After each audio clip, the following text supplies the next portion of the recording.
Woo! Just a joke. Hello everybody, welcome back to another episode of Business Blaze. You want to see something cool?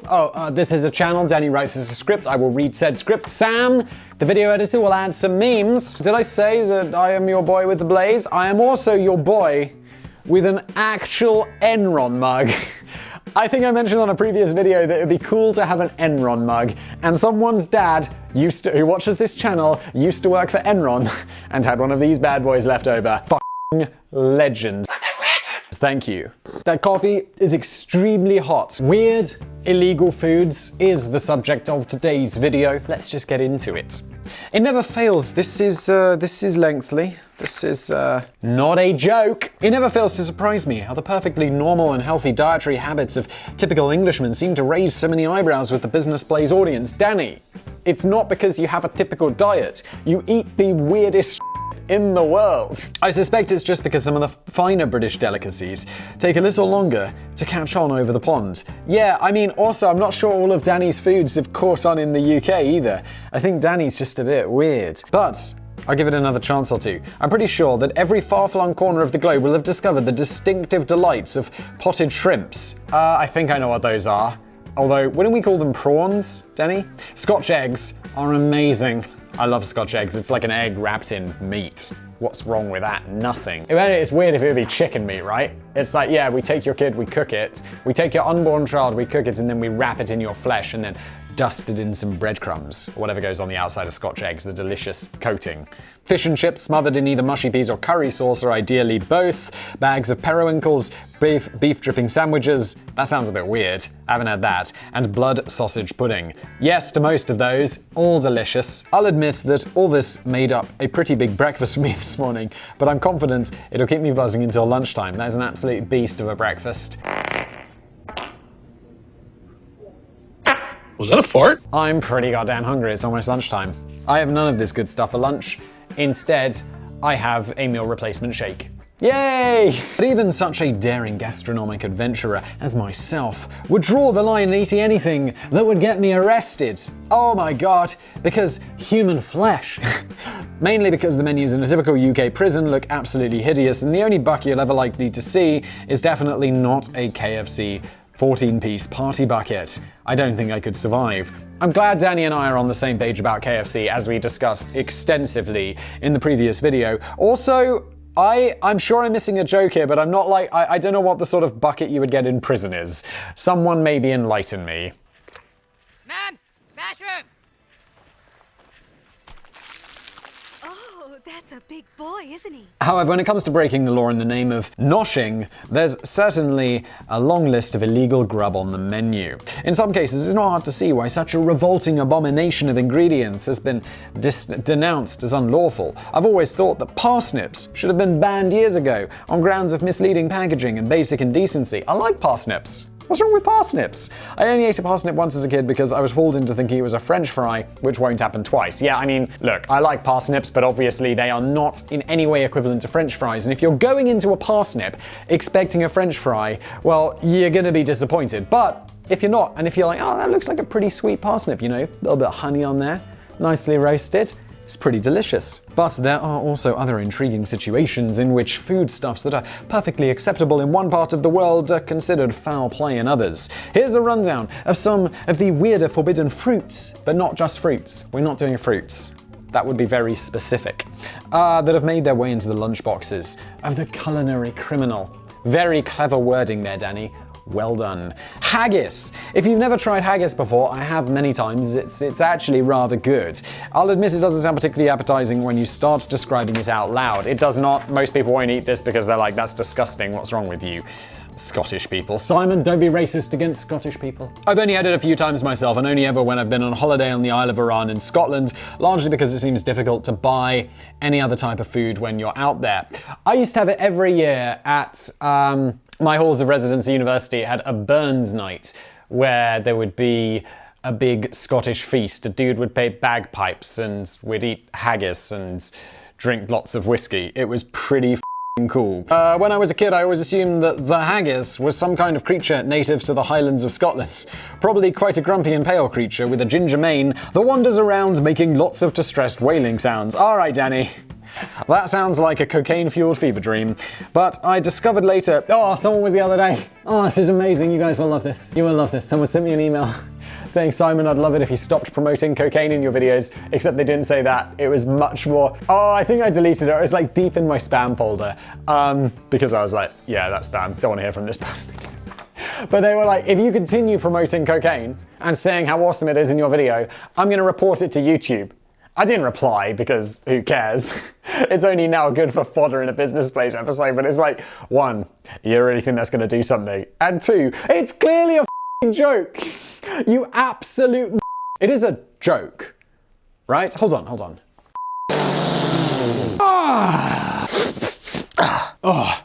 Woo! Just a joke. But I discovered later that it's actually in the name of a dish that's traditionally served in a sheep's stomach lining containing the animal's heart, liver, and lungs, and peppered with a bit of seasoning. I even enjoyed haggis, and now I'm like, that's kind of rough, isn't it? And I like the insides of animals, like liver. Lungs and heart, less keen on. Lungs especially, I'm not a big fan of lungs.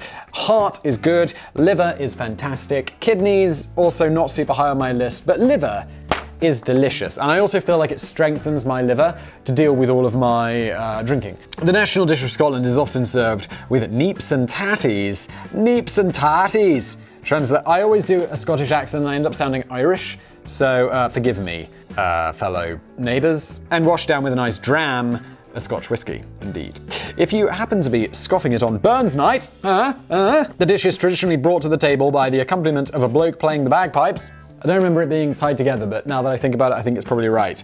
After which the host will stand up and recite Robert Burns' poem addressed to haggis before everyone is allowed to tuck into liver and lungs and like that. Yeah, this is what happens. It's all coming back to me. If that all sounds like a lot of messing about, I found that it actually tastes all right if you just slop it onto a plate and squirt loads of squeezy cheese all over it. Oh, no, Danny, no. Why is my mouth watering? That's rough. No. But you'd be struggling to do that if you live in America. What? In 1971, the United States Department of Agriculture ruled against the importing of livestock lungs and the sale of them as food. This isn't like an ethical thing, though. This has got to be a disease thing, right? This kind of puts an end to any imports of haggis, as lungs make up between 10 and 15% of the recipe. But can't they make it themselves? Slicing into a little more detail, the ban also includes any stomach acid or phlegm, oh, Jesus Christ, which may have entered the lungs during slaughter. Oh my God. I just like eating my meat. I don't want to think about how it got there. So phlegm toasties are off the menu too. This is disgusting. It's not technically illegal to eat lungs in the US, but you'll have to rustle them up yourself as it's illegal for anyone to sell them to you. What? So it is? It's banned across the whole country. I thought this must be a import thing so they don't get like foot and mouth disease or BSE or what the f*** ever. And although you may well come across some food labeled as haggis in America, it's not really the same thing, as the stomach lining will be artificial and the lungs will have been replaced by other ingredients such as tongue. Awesome. Tongue is actually high up there. This is from a sheep, right? Cow tongue is mwah, love it. I realize, like, I know how much fun I make of Danny for like his involvement in the Business Blaze and all of his weird he gets up to and eats, but I mean, now I'm realizing that I'm the weirdo drinking from my Enron mug. It tastes better when it's served up in the remainders of people's dreams. All this does give American citizens a slight disadvantage if they ever want to compete in the World Haggis Hurling Championship, which I can't believe is a thing, a sport which weirdly seems to have been embraced in Canada, who host their own competition every year. It's a sport of subtle technique rather than just brute force, as the haggis must be deemed fit to eat after landing, so your throw is disqualified if the stomach lining has split. I do wonder about like really specific sports like this, you know, where it's just something someone's made up. It's like, do you not have anything better to do with your time? I ask this question myself a lot. Like the person who emails me about, not promoting cocaine. It's like, do you really have nothing better to do with your time? You could bet one of your lightly seasoned kidneys that if haggis hurling was ever recognized as an Olympic sport, the ban would be lifted tomorrow. Okay, Kinder Surprise eggs. Oh my God, this one. This one is close to my heart, and let me tell a little story before we get into the video today, because I made a video on my other channel about Kinder Surprise eggs and how they are illegal in the United States, which we're going to get into. My other channel is Today I Found Out. And I was explaining for the longest time how in Europe we have a Kinder Surprise is a chocolate egg, and inside said chocolate egg is a little plastic capsule, and inside said plastic capsule is a toy, and it's kind of like a You don't have Christmas crackers, right? So let me, do you have Christmas crackers in the US? It's like a thing you put on the table and you pull and a gift comes out at Christmas dinner. Maybe not. Let me know. And people were like, Simon, we definitely have these in the US. And this video was made maybe 3 years ago. People still email me to this day saying, Simon, you liar, I found a Kinder Surprise in the United States, and every time it's a Kinder Joy. I finished my story, I gotta answer my phone. Apologies for that interruption. That was my Kinder Surprise story. I don't even remember why it was important, but just stop emailing me about Kinder Eggs, people, please. Leave me alone. It came as a complete surprise to me to learn that Kinder Surprise eggs were illegal in the United States too. Proper Kinder Surprise eggs are anyway not that Kinder Joy rubbish. Yeah, people kept sending me pictures of the Kinder Joy. It's like, that's not a Kinder Surprise. Please leave me alone. In a recent Business Blaze episode, I was waffling on about how we sometimes get crap-free gifts hidden inside our breakfast cereal in the UK. Is that a thing in the US? I'd be very curious to know. I can't remember which episode, or like, I always say US, but it's because like 70% of the people watching this channel are Americans. Hey, Americans. But if you're from somewhere else, you're also welcome to chime in. I can't remember which episode, it was probably something to do with hyperinflation in Zimbabwe or something. Okie doke. But it only now strikes me that this must have been a completely alien concept to viewers in the US, where it's illegal to place inedible objects in food products since 1931. I can't have these. Those are illegal. It's probably a very sensible law, but it does kind of smash the idea of Kinder Surprise eggs to bits. I can still remember the TV commercials from my childhood where a spoiled little kid insists that he doesn't want just any old fetching back from mum's from mum's shopping trip. He demands something chocolatey and a toy. If this was my code, I'd be like, F off, you get what you're given. Jesus Christ. Back in the mines! And although Kinder Surprise eggs are a relatively expensive option from the chocolate aisle, they still kind of fit the bill. Here's a little confession. I find the Kinder chocolate very delicious. Very, very delicious. And they've since introduced the little bars that you can buy of it, and I absolutely smash those mofos. Invented by the Italian company Ferrero in 1974, they were inspired by the old Italian tradition of giving children large chocolate eggs with toys hidden inside for Easter.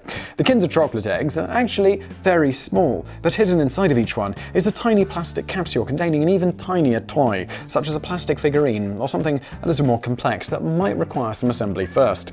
My mother-in-law also bought me because she knows how much. Is this the wrong way round? I really want to be able to hold this out, but naturally on business, naturally, you want to be holding your mug with your right hand, right? Of course, because most people are right-handed, so this is correct. But I often hold the script in my right hand, and the coffee goes in the... This is way too much information. Let's just switch it around. Something about kids getting toys and being whatever. Oh yeah, my mother-in-law gave me a Kinder Surprise, a Kinder chocolate advent calendar, you know, where it counts down the days to Christmas. And inside were like 4 Kinder Surprise eggs, and they had these little toys inside, which I rather enjoyed assembling. The mind of a 4-year-old.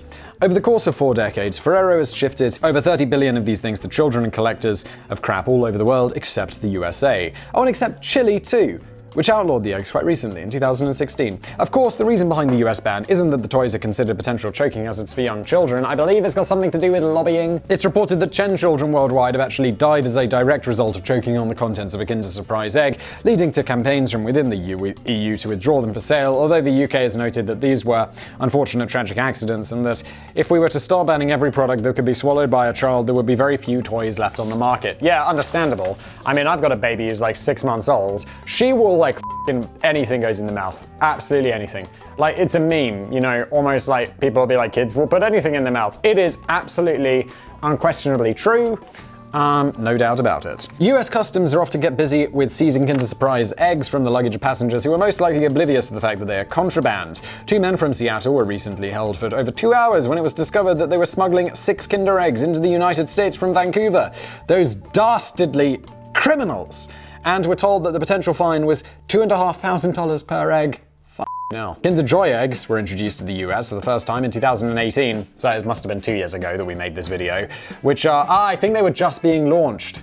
That's right, they were just being launched in the US, and people were very excited and sending me all of these pictures about how wrong they were. But it's basically it's a similar idea, but the egg is split into 2 halves. So there should, Sam, please picture. So there should be no risk of the child putting the non-chocolate toy in his or her mouth. And although, lawmakers, have you met children? They will put anything in their mouths. And although several petitions have been launched to lift the ban on proper Kinder Surprise eggs in the US, there doesn't appear to be any hint of movement from the FDSA. What's the FDSA? I thought it was just FDA. Who cares? I wouldn't worry too much, though. You won't even get much chocolate for the price anyway, and I always found the toy to be very disappointing. The best you can hope for is a tiny plastic Smurf. Never liked the Smurfs. Like, you know how as a kid you get on with some, like, TV shows and you don't get on with others? Didn't like the Smurfs. Loved the shit out of Donald Duck. The Durian Fruit. I've eaten this. It's weird. It seems strange now to look back at old films and TV shows in which people are happily smoking cigarettes in pubs or even at their desks in the office. Yeah, it does. It's kind of like, I don't know how I feel about it. I don't smoke, but I mean, I would be okay with like having a smoking pub. Like if you want to smoke in a pub and you're okay working in a smoking pub and all that, great, go for it. I mean, who am I to stop you? I do smoke cigars, and there are a couple of, I live in Prague in the Czech Republic, there are a couple of, well, one of them recently closed, but there is one that I know of, Cigar Lounge, there's two, where you can go to and smoke up a big cigar, and it's pretty great. And I mean, the staff just come in and they give you a drink and they give you your cigar and then they exit and there's a big ventilation system, but it's still nice. I think they're kind of illegal as well, so I probably... Back when I worked for RBS in the noughties, the very idea of smoking inside the office was already ancient history, so I had to nip outside onto the streets of Sheffield for a quick puff, mingling with the beggars and the homeless. A friend of mine works at RBS. I think I've mentioned this before. At one point, RBS was like mostly owned by the UK taxpayer after a bailout in 2008, and we used to make fun of my friend that he worked for us. We thought it was really amusing. He didn't find it very amusing, but the fact that he didn't find it amusing made it even more amusing to us, so he just kept doing it more. And yet some of the staff still complained when I came back inside and shared an elevator ride with them because apparently I still stank a bit of smoke. Those people can right off though, can't they? One of them in particular used to get very dramatic about it and start banging on about how I shouldn't be allowed to use the elevator if I'd just been for a cigarette. Oh my god, that person can... I'm not sure if I'm using the term correctly because it's relatively new and I'm becoming familiar with it now. But that person is a right Karen. Is that the correct use of Karen? Because also we could just say absolute knobbo bellend. I wouldn't have minded so much if the elevator didn't already stink of so much cheese and onion crisps whenever he waddled into it and put our lives at risk with his fast weight. Oh god. Hey, oh, Danny's got enemies! But it turns out that some foodstuffs have been banned purely because they stink, although this sadly doesn't yet apply to cheese and onion crisps. Oh, they do stink, don't they? The durian fruit is native to Southeast Asian islands and is often used in traditional Southeast Asian side dishes and medicines. Just let me comment, I mean, one of the worst things that people do is you get on a train and then you open up a McDonald's or whatever and it starts stinking out the whole train. Like, wherever. It's rough. Like, or on the London Underground, it's like, please don't do that. Let's just have a little common courtesy. Sit the f*** down, stand the f*** up, don't look anyone in the eye, and do not eat. Simple underground rules. Not hard. And also, make absolutely the most desperate effort not to touch anyone else. I was in Mexico City, and I used the underground there. They don't have the don't touch anyone else rule, and I'm British. I don't like being touched. And I'm, you know, on the London Underground, it's like, you'd be like bending yourself into like a f***ing spaghetti-o thing, just not to touch anyone else. And in Mexico, they'll just be like, hey, oh, please don't touch me, I can feel your penis. The durian fruit is native to Southeast Asian islands and is often used in traditional Southeast Asian dishes and medicines. And although it's not illegal to eat or serve it, a strict ban on carrying the fruit with you has been enforced in many hotels, public spaces, subways, and public transportations in Southeast Asia, including Singapore's mass rapid transit system. Yeah, it smells terrible. It really does smell terrible, but it doesn't taste bad. I've had it in curry and stuff. I lived in Sri Lanka for a while, and yeah, we ate a lot of it there. The problem with the fruit is that it carries a very potent odor which can linger for days. An opinion on the smell and taste of the fruit is a little mixed. British naturalist Alfred Russel Wallace claims that the flesh of a durian tastes like a rich custard highly flavored with almonds, while A Clockwork Orange author Anthony Burgess described his experience with durian as like eating sweet raspberry blancmange in a lavatory. Other people have described the smell as a mixture of rotten onions, raw sewage, pig excrement, stale vomit, skunk spray, and gym socks. Stale vomit and gym socks. for me. That seems like that's a pretty legit description of durian. American celebrity chef Anthony Bourdain warns that after you've tried it, your breath will smell as if you've been French kissing your dead grandmother. It remains perhaps the only fruit to have grounded a flight. Although it's not illegal to carry the stinky fruit as cargo, as long as it's wrapped properly, one flight in Indonesia was delayed by over an hour as all the passengers disembarked in disgust and refused to get back on board until the durian had been removed. I just wish I'd known about it back when I worked for RBS. The elevator would have never been the same again. But a boom boom. The fugu. Oh, is this the poisonous blowfish one? Pufferfish something? One of my favourite meals of all time is probably a doner kebab. Oh, Danny, no. Doner kebabs are like the worst kebabs. Like where the meat is cut off the big pole, I just don't like that. It's kind of nasty. But I do like a kebab when it's like the skewer kebab. That is legit. Offhand, I can barely even remember exactly what kind of meat is getting shaved off those heavenly roasting spits. I just know that nothing else on earth seems more appealing after a night out down the pub. But as much as I adore the juicy goodness, yeah, there was a kebab van right near where I lived at university. And we'd, come back from town at like 3 o'clock in the morning or whatever, and be like, yeah, kebab time. And I'd be like, oh, I'm so hungry. But it's like £5, and back in the day, that was a lot of money. It's like £5 for a kebab. I shouldn't do it. Because I would just wake up in the morning and have regrets about the large amount of alcohol I drank and the kebab that I don't remember eating. But I know I ate because my wallet is £5 lighter. But as much as I adore the juicy goodness of the mighty kebab, I don't think I'd be willing to risk my life for one. This is the problem with the fugu. One slight mistake in the preparation and you drop dead. Isn't this on The Simpsons? Doesn't Homer eat like a fugu and he survives or something, or he gets, I don't know. The fugu is a pufferfish native to Japan that is apparently considered to be an exquisite local delicacy for thrill-seeking diners who like to live on the knife edge. I suspect that the fish goes particularly well with a pot of mushy peas and a pickled eggs, but for the full-on effect, you should probably lace these accompaniments with arsenic before serving. Oh my god. Danny, no. The issue with the fugu is that the intestines, liver, and ovaries of the fish contain lethal amounts of the poison tetrodox,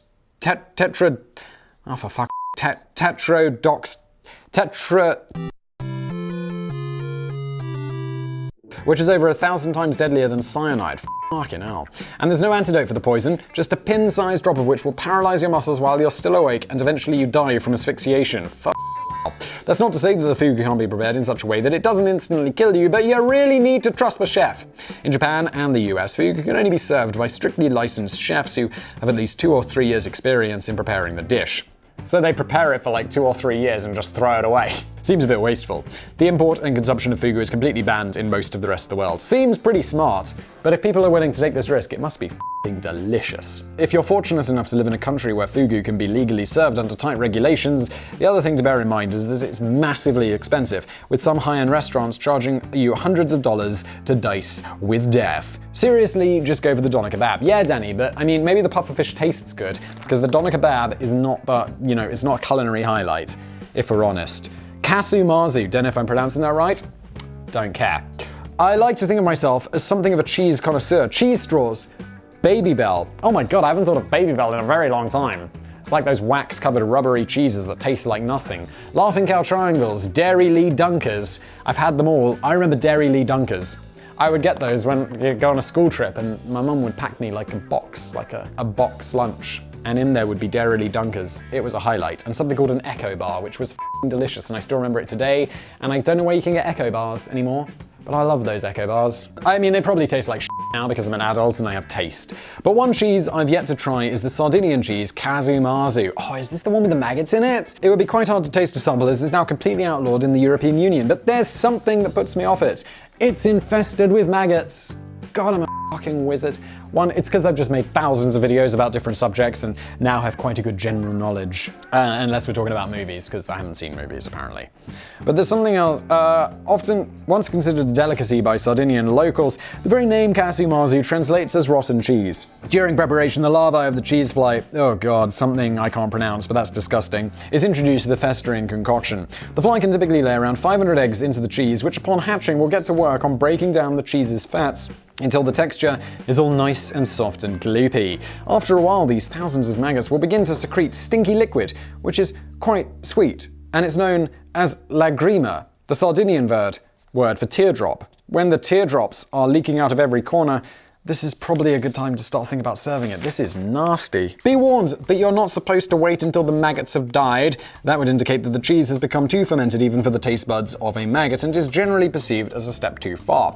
For serving suggestions, the locals would recommend cutting the casu marzu into thin strips and spreading it onto moistened flatbreads. Oh my god, why would you moisten flatbreads? Perhaps with a nice glass of strong red wine. Yeah, I need to get f***ing drunk first before having this shit. Like following a nice bottle of fortified red wine. It's also strongly recommended that you shield your eyes when consuming this feast fit for a king, as the live maggots have a tendency to leap up to 6 inches in the air when disturbed, and some diners find this a bit off-putting. Everyone finds this off-putting unless you're a psychopath. Apparently, it's still possible to find casu marzu on the black market in Sardinia if you're willing to pay through the nose. And I'm not going to look, but I suspect you'll be more likely to be sick through your nose if you actually eat any of this stuff, which has been banned on health and hygiene grounds in the EU. Some food experts even suggest that it's possible for the maggots to survive your stomach acid after you've consumed them and start boring their way through your internal organs. Well, that sounds extremely unlikely. Despite this, Sardinian lovers of the cheese are still keen to try and get around the ban by having it declared a traditional food, which would make it exempt from the usual food hygiene regulations. Whether it ever becomes illegal or not, I think I'll pass. Danny, we're not often on the same page about our food habits and consumptions, but today we are.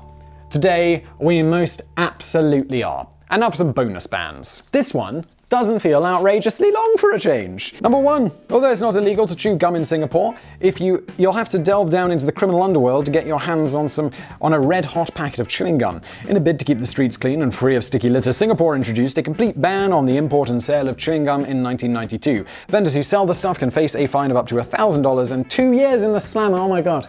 It's like $1,000 fine. Woo! I mean, that's pretty heavy. No one likes that, but it's not, you're a business, it's not outrageous. 2 years in jail, though. It's a little bit different, isn't it? Number 2, ordering a prank pizza has become a much more dangerous game in the state of Louisiana. You can now be fined up to $500 and face 6 months in jail if you place a prank order for food, or indeed any goods and services, without the consent of your unsuspecting friend or annoying neighbor. People who do this are absolute monsters. And it's like so, because if someone did this, it's like, well, I'm not paying for it, I didn't order it. And then you're just with a local business, and that's just lame. You're not hurting the person who you're delivering it to. You're just hurting a business who hasn't done anything against you. And it's probably about time something was done about this, so let's hope the rest of the world follows suit. One poor guy in Belgium has been receiving prank pizza every night for over 10 years. So don't deliver to him anymore, business. Now it's on you. Sometimes they even bring him about 20 boxes of the unwanted stuff that he never ordered. You'd think the owner of the takeaway might have cottoned on at some point over the last decade. The Belgian guy has vowed that whenever he finds out who is responsible for the prank, it will not be their best day. If he ever gets murdered, though, you're f***ed, Belgium guy. Number 3. Finally, the state of Mississippi seems to be approaching the problem of illegal foods from the opposite direction. The state seems to prefer the idea of placing a ban on food bans. Okay? Although it's more to do with portion control and labeling than underworld foodstuffs for the dietary gangster. Dietary gangster does sound pretty cool. Like on a business card, Simon Whistler. Dietary gangster. Although the so-called anti-Bloomberg bill from 2013 declares that Mississippi counties and towns can't ban the sale of supersized drinks, can't place caps on portion size, can't ban free toys given away with kids' meals, and don't need to post calorie counts on restaurant menus. I mean, this is how you get fat, guys. It's worth noting that Mississippi has the highest obesity rate in the United States of America. Of course it does.